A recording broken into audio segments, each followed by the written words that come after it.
Well, you got trouble, my friend. Yes, you got lots and lots of trouble. See this stud here? This is called a spacer bolt or spacer stud, and what it does is it provides a standoff for the two of those locking arms. One is a neutral locator and the other one's the shifter one. So in other words, when it goes into certain positions, it locks, you know, with that, it's got that little roller on it. I showed it in the other video. Here's the problem. This plate is held in by that, and this plate holds in the shifter drum. I can't get the plate out. I can't get this out. I need to take the shifter drum and replace it with the replacement, because there is a little bit of damage to the shifter drum. I didn't think there was, but there's one spot, and it's one of the high spots. Let's see if I can show it to you here. It does have like a little chip or a little wear on it. Let me see if I can find it again. And I really want to, you know, there's part of it right there. You can see a little wear. See right there? And that's going to cause a problem with it shifting. It's going to bind that up. So I got no choice now. I have to get this out.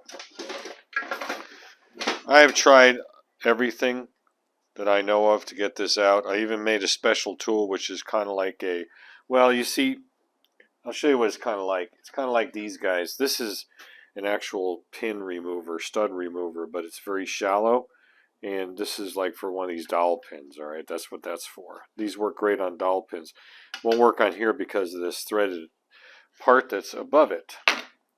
And you can't get a pair of not even channel locks, but a pair of vice grips or anything else in there because it's too close to the edge of the casting. What I ended up doing was I made this tool with a bolt going through it that I could squeeze it together and try to get a purchase on it. And, you know, theoretically it worked, but it didn't work because I just couldn't get enough of a purchase to get this out. Because I have another one of these. Came in the bag of parts from that incomplete transmission I bought on eBay. It goes over here as a regular stud. And I can't rotate this down out of the way because it hits the casting right there. I tried that too. It does move a little bit, but it's very tight. So we're dealing with that Krypton Loctite again. And whatever the force is of the fastener itself against the shoulder there of the part, in the part in the shoulder of the fastener rather. I got to get this out. I like to try the least destructive and permanent method of getting things like this out. I can certainly destroy it because, again, I have another one. But I still want to try the least and work up to the most, which would be I'll have to weld a nut on this. And then it'll probably break anyway. So the first thing I'm going to do is, I don't think this is hard, and I'm going to take my needle files and try to file some flats on it, where it'll take a socket. This is a 10 millimeter diameter, so that would be a major diameter. I'm sure that 10 millimeter socket would be too big because I think that is the flat distance on a fastener, between the flats that is. So we'll have to figure out what one it's going to take, maybe 3/8 because that's a little smaller. I'm going to check that first, and I'm going to try filing some flats.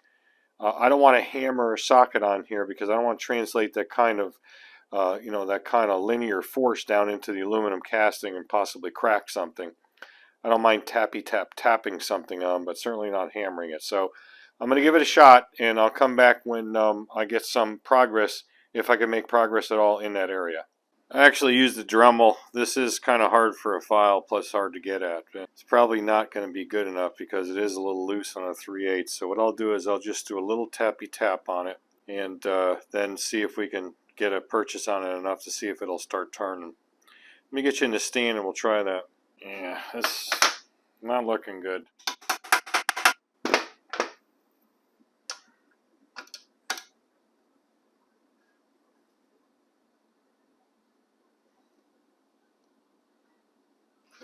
Well, I'm getting some. Oh, there it goes. I got it. I'm amazed that this is coming out without breaking. Holy cow. Oh, well, that worked. Ah, wait a minute. Do you see what I see? That sure looks like a thread insert in there. Well, we got us a pretty big problem here. Lots and lots of trouble. Okay, so here's the replacement one I mentioned. And, that definitely is a thread insert, a thread repair. So this does screw in. It's a little bit snug, but it would go in. But the problem is, and I'll show you here if I go freehand, that is not square. See how it's leaning over this way a little bit? It does not appear to be straight up and down. That means everything's going to be cocked off. Now, I don't know if that means a whole lot with the those arms that, I forgot what they're called, little locking arms with the little bearing at the end of it that locks this thing into different positions. But you got to think that it would have some impact on that. It's definitely repaired, but like I said, it's cocked. I can see it. So what I'll do is I'll try to verify by putting two straight edges, my thin one, put a regular straight edge across my thin one down there and see what it looks like if I can get a square on that. I'd figure out a repair for this. I got a couple of ideas, but I'm going to have to chew on this a bit and I'll have to come back. This may be, not maybe about it, it's going to be an extensive repair, because if you look at this one, I don't know, let me measure it and see. Yeah, no question, it's definitely not square. Now the first thing you have to determine is how far is it off, and will that error affect operation? Well, since we had shifting issues with this, apparently, and of course you had the other part that broke, that circlip from the other video. If you haven't seen that, watch video 4. And I don't know if what the answer to that is, if it would cause much of a difference. It sure looks like it's cocked over quite a bit to me. There's a couple of ways we can address this. Again, simplest to the most extreme. The simplest would be, I think I can get, on the inside here, it's a through hole. I don't know if it was ever designed to be a through hole, but it is a through hole. And I see a little bit of the thread insert sticking through. A lot of times you can grab a hold of those, especially if you just heat them up, a little pen torch, soften them up, and just pull that thread insert right out, kind of like just a spring, stretching a spring out. If I can get that thread insert out, I could probably, I looked at this before in case I had to drill this out if it broke. Get it on the mill table and could definitely re-drill the hole for the thread insert. Now, I don't know what that'll do for us, because it's going to take some of the threads, and of course then we'd have to put the tap back in, because I have an M6 thread insert kit to run that down and straighten that out. We may be able to put another insert in, and it may be enough to straighten this out and actually be tight enough. The other thing we can do, since it is a through hole, is make a new one of these and make this a lot longer, where it comes through, and then put a nut on the other side of it with some industrial strength Krypton Loctite. You know, that would work, because it shoulders up in here on this piece here. You know, it shoulders right here on this guy. The only question I have about that is clearance. Thomas, no, clearance. Do we have enough clearance in here to do that? Because it's down in there. There's a hole where it comes through. And I don't know if somebody drilled that when they did the, you know, the dealio or not. No way to tell. But so you can see right there is our hole. Is there enough clearance to accommodate that? I don't know. I don't know the answer to that. I don't know if there's anything that's going to come close. I kind of doubt it, because you got this right here. You know, what's going to slip down in there? The shifter fork.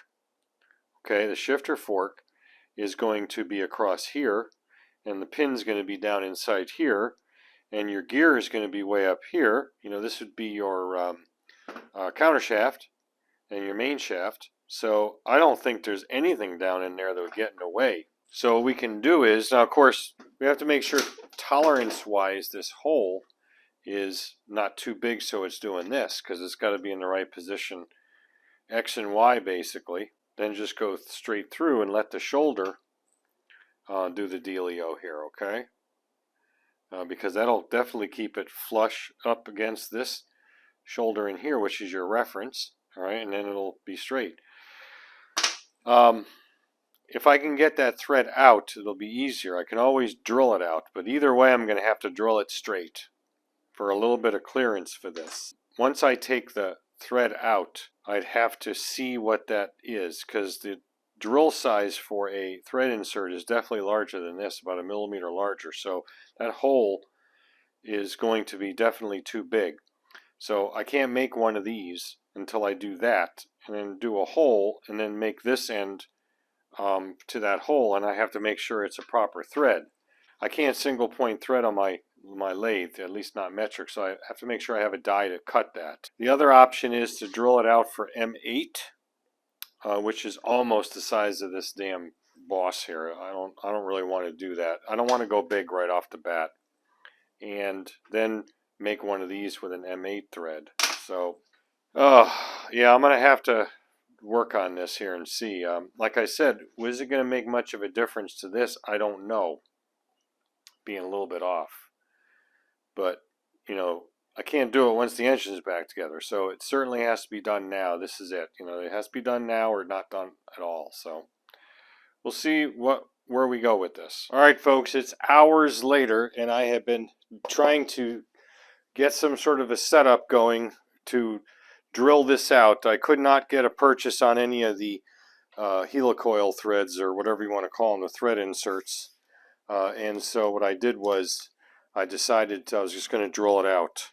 Now the tap drill size for M6 thread insert is 1/4 inch. This is a 5 millimeter, which would be the actual tap drill size for an M6 if it was going into, you know, virgin metal. So I'm just going to run that through first, this M5, and try to clean up some of those, you know, those threads in there as far as the insert goes, and see how it reacts to that. It's a good brand new sharp bit, and what I had to do was I had to machine a collar that this chuck is off of. I don't know what it was, but it has a 3/8 24 thread and a machined flange or surface for a register, and I machined in a 1/2 inch by about that long, you know, spacer. It's not a spacer, but actually a collar itself, to fit inside of a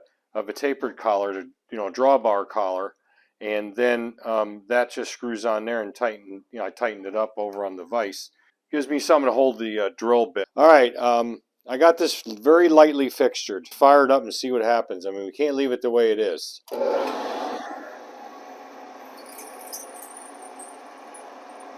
Well, that was exciting, wasn't it? All right, this 1/4 inch just barely fits. I've got about 1/4 inch height above that hole. Luckily, this hole for the shifter drum allows me to get a drill bit up there at less of an angle, where I can just open this up wide and get it in there. So let's see what happens. I mean, now again, as a reminder, 1/4 inch is the tap drill size for the insert. So if we're right in the center of it, naturally we're going to take that hole out a little bit more because it's slightly cattywampus, and hopefully the we'll take out that you know, that insert as well.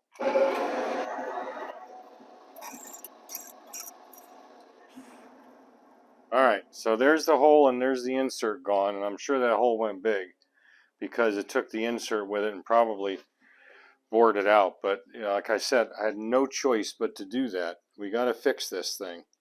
Now I'm pretty sure we're going to end up having to go that through bolt way that I described before, because there's no way that that is going to be the right size for another insert. I think I see a little bit of the thread, but that would be the bottom of the thread, not the minor diameter. It would be the major diameter, and that's not going to work. So since it's drilled out, we'll go ahead and unfixture it and then see what size it is. I can reach in from the back side with a pair of calipers and see where it's actually at. All right, there we are. Now, what I also did was I took an end mill and I just kissed this surface, and I'm talking, I maybe took off 3/4 thousandths tops, and just squared that off so it's true with the hole. Now the hole is not in great shape. It really doesn't look good at all. I'm probably going to end up having to put it back on and recentering that and cleaning up that hole and making it a little bit bigger. So what size, I don't know, but there's still some remaining thread that was left, not from the insert, but the thread for the insert. So I'll do that tomorrow, but that's easy to pick up again. Just take the same drill I used, that 1/4 inch, stick it in and get it centered, and it'll be good. So as you can see now, this is nice and flat, and it's standing upright the way it should be. It's not leaning over. It was leaning this way, as you remember before. I think it's going to be the only way to do it. The only other way to do it, if you're going to thread it, with its own thread, is I'm going to have to go even bigger, up to an M8, and machine this with an M8 end on it, and the M6, same length and everything. But 8mm is about 5/16, so this is a little over 3/8, so it'll be a little bit less than that. There won't be a whole lot of shoulder there to really register on, but it'd be enough. I'm still leaning more toward cleaning that hole up, whatever that hole ends up being. I don't have any reamers, unfortunately. Whatever that hole ends up being, we'll machine a new pin like this, and then make this that hole, and make it long enough to put something on the back. We're going to have to plan this, so that hole is going to be the die thread size for whatever the pin size is here. So I'm going to have to figure that out tomorrow, and because it's getting late in the day, but I can't think of any other way to do this other than what I've already done it. But now I know the hole's true. Now I didn't indicate the casting or anything, because it's reasonable to assume that this is square with this and the bottom as well. So I know that this hole is square, reasonably so, with this and this and this one and all the other references. So, and you can see, like I said, it definitely sits nice and square now. And since we picked up the original hole, it'll be right this way. So I'll just have to re-pick it up again. I mean, a couple of thousandths is not going to make a whole lot of difference that way, because it's got spring tension up against that. So those two arms. But it definitely can't be cocked. I mean, those things wouldn't be riding in their little notches properly. So yeah, I just don't understand any other way to do it. If I go bigger, up to 8mm, that drill for that is way bigger than 8mm. So what I'm saying is 8mm is what the nominal size would be for the fastener part that I'd machine on this end, but the drill for an insert is way bigger. So there wouldn't be hardly anything for a shoulder. Then I'd have to engineer that in. So I don't see that happening. So we're just going to go a little bit bigger than this to whatever is closest to another normal thread, and then we'll be able to make this thread longer and have to put a nut on the back side of it with a Loctite. That's all we can do. I mean, there's just no other way around this. But as long as when I machine this, I'll leave an actual little shoulder instead of being all threaded. That way it'll go in like almost like a locating pin, and then yeah, that should work. Like I said, I don't see anything on the back side that will be an issue with interference, hopefully. Luckily, I'm thinking, because there ain't nothing down in there that's spinning around or anything. So, all right, so I'll pick back up when we get to that point. It'll be another day, like tomorrow.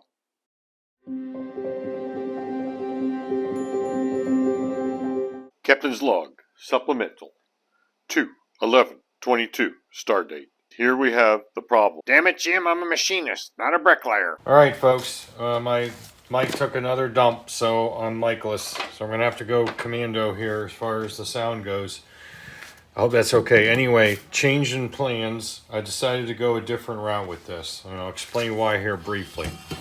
The first problem I saw this morning was, and I was taking a look at this again, was that even after I drilled it, like you saw on my mill drill machine, this hole was still off. And I thought that the stability of the machine and the drill bit would correct that, but apparently the drill bit did follow the hole that was in there. It was further off than I thought it was. Now, I did order some stuff to do this from McMaster Carb, but one thing I did not order was an 8mm end mill, because you really need to plunge this with an end mill. So I looked in my stash, and I found a 5/16 end mill, which is somewhere around here. I guess it doesn't matter. And I was able to use that. And I had the right collet for it. Didn't put it in a drill truck or anything, so I had the right size collet for it. And so I realigned everything on the machine. I didn't see any need to film it, plus my battery was low here. So I realigned everything like you saw me do before, I think in those other clips, and got it plunged with a 5/16 end mill, so it's nice and square. And before I did that, I did indicate this surface, and it was dead nuts square, flat. So that hole is absolutely perpendicular with this surface, which you would have to expect any other features in here are as well. Why would they not be, right? So instead of remachining one of these, I'm going to machine a collar that has a shoulder that comes up from the back side, the inside, and then have a M6 thread for this. That way I don't have to make a new one of these. Just reuse, use this replacement one. Come on, get out of the way. Use this replacement one that came in the replacement tranny from Fleabag. And that collar will come in from the inside. And how I'm doing it is I measured the ID of this bore with a small bore gauge. These are like ball type bore gauges. Very handy for that kind of thing.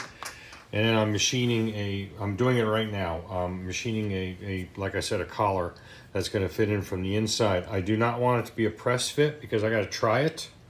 I don't want it to be too tight. So what I'm going to hold it in with is green, the green sleeve retainer. And if it sits where I want it to sit, which is just below that surface, I don't want it proud of that surface at all, because then that surface is a register, for this bracket, and not critical, but still it needs to be proper. So it's going to be a little bit below that, so it pulls against the surface, not against the sleeve. And then we'll put it in with some sleeve retainer and let it cure, and I think it'll be just fine.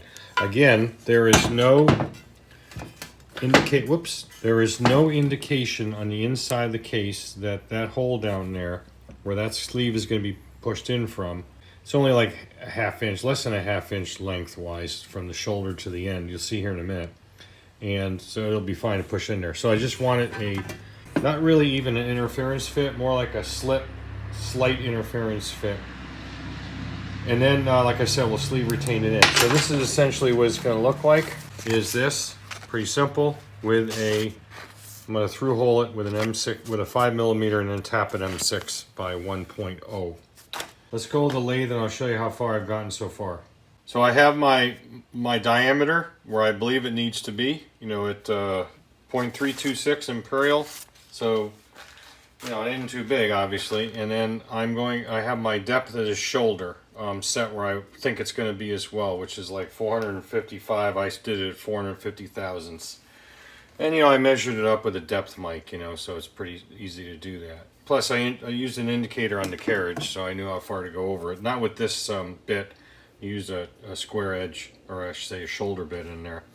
So what I'm going to do now is I'm going to bring the shoulder down to probably about, I don't know, maybe 1/8 of an inch on each side, so a quarter overall, bigger than this. It's non-critical, just needs to be a decent sized shoulder, and that'll rest up against the inside of the case. I don't want it to be too thick in case I'm not accounting for something, but like I said, I don't believe there is anything in there it's going to interfere with. It'll certainly be less of a penetration into that crankcase than a nut would be, so I think this is going to work out better. Alright, just going to turn this down to about a 1/2 inch. Yeah, if I do it a 1/2 inch, we'll be good. Let's go to 500 and see how that looks. Yeah, 1/2 inch will be nice. So we'll turn this down to 1/2 inch. What is it to start with? I don't know. You gotta remember when you're turning, it's per side. This is 3/4. So we got a 1/4 inch take off. Let's see if the old girl will handle a 60 thou cut. This is just mild cold rolled, so it shouldn't be too bad. Oh yeah.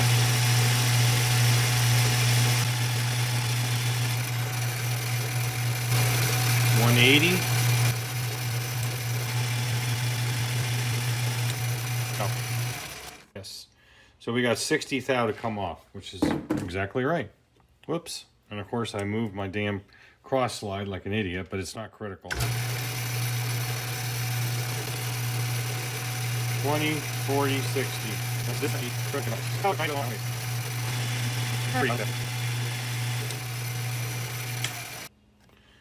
Look at that, 500, well, $4.99. I wasn't really sneaking up on it, so that ain't too bad at all. Considering this is like a 19 probably 60s or 70s Atlas 618. All right, so before I cut this off and then face it again, I need to do the hole for the thread. I'm going to make it longer than that, of course, because I want it to go even through the shoulder I made, just so I can tap it through. You know, I don't want to be stepping into different taps like a medium and then a bottom tap. Why deal with it? I can put a starter tap in and just run it in and it'll be done with it.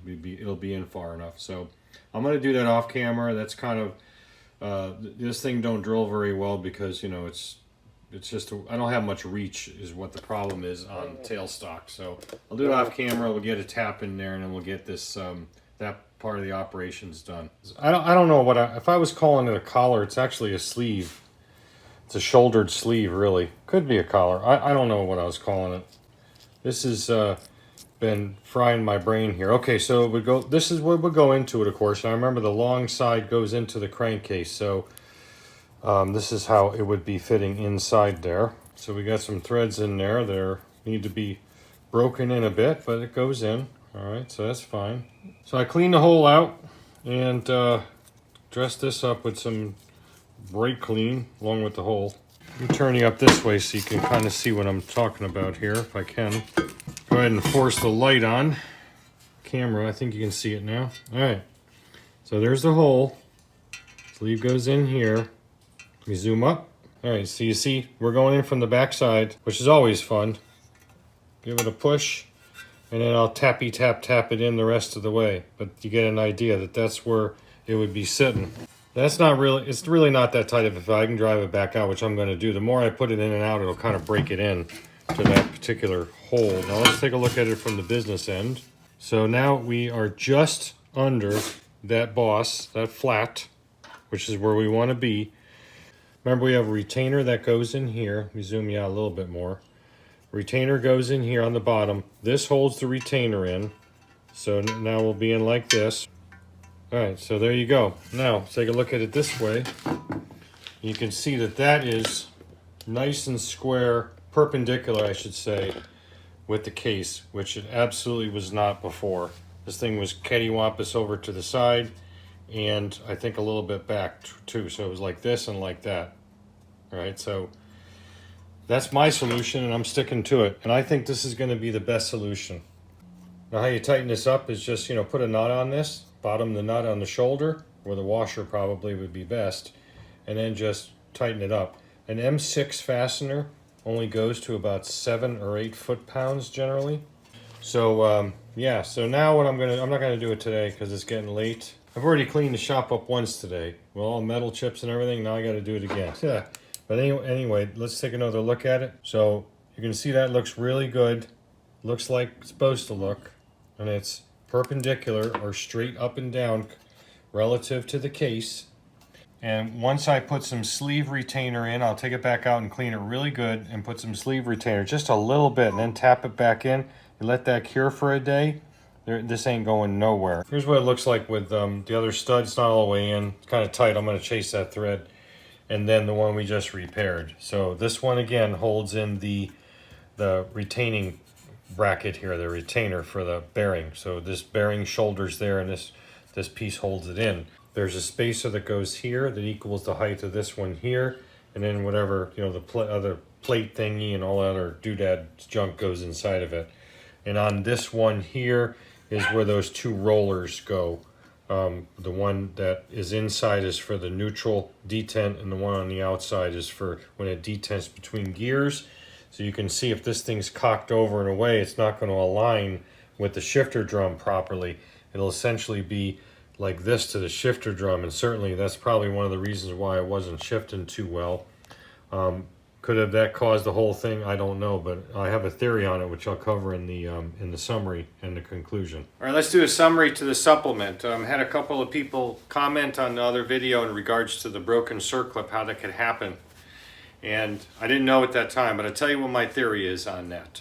Based upon what I'm seeing here with the, you know, the orange shmoo around that cover, the problem with this pin, and, you know, looks like it's just a little bit gnarled up, like chowdered up would be a good you know, term for it.